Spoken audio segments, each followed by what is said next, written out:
Welcome back to my channel. I'm Dr. Maria.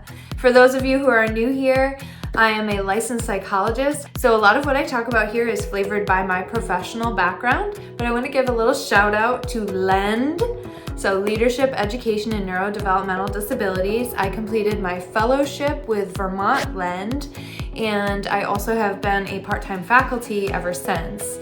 So LEND has contributed a lot to my knowledge and a lot to my leadership and advocacy around developmental disabilities. Today we're going to talk about what is autism, also known as Autism Spectrum Disorder.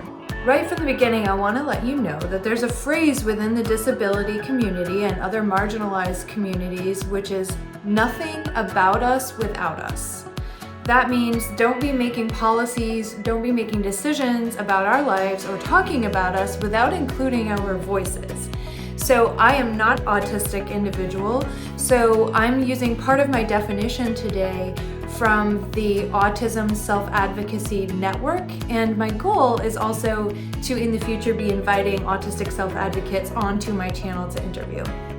I also want to point out that there are different ways to use language to describe people. Some people prefer to use person-centered language, meaning that they're a person first and then the disability or whatever other label comes second. So it would be a person with autism, an individual with autism, or a woman that is white versus a white woman. So some people put the person first and say an individual with autism, and some people within the autistic self-advocacy community, there are adults that have autism that prefer to be called autistic.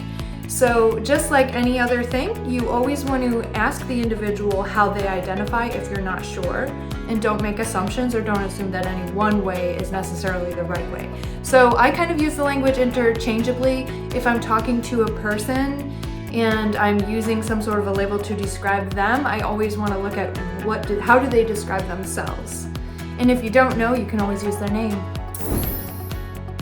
Within any group, there are within group differences, meaning we don't want to generalize information about one person to mean that it's the same thing about everybody. So I'm a white woman and I love purple, but that doesn't mean that every white woman has the favorite color of purple, right? There's people who love the color black, or they love the color blue or yellow.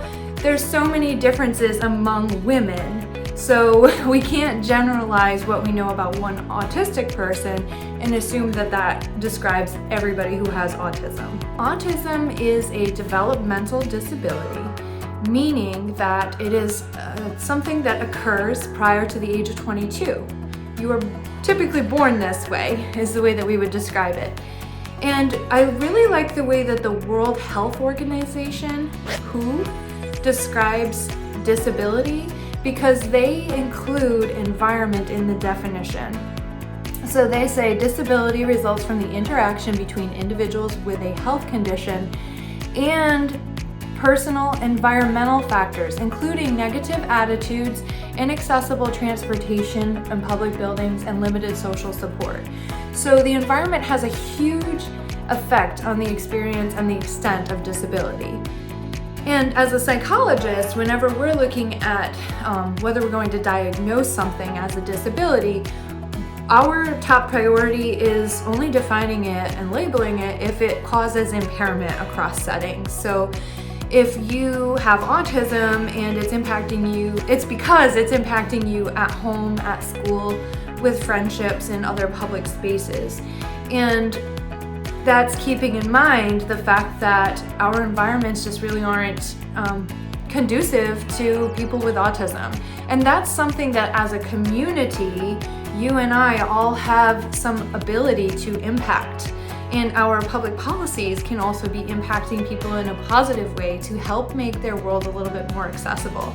And when you make something accessible for one person who has a disability, you're actually helping everybody.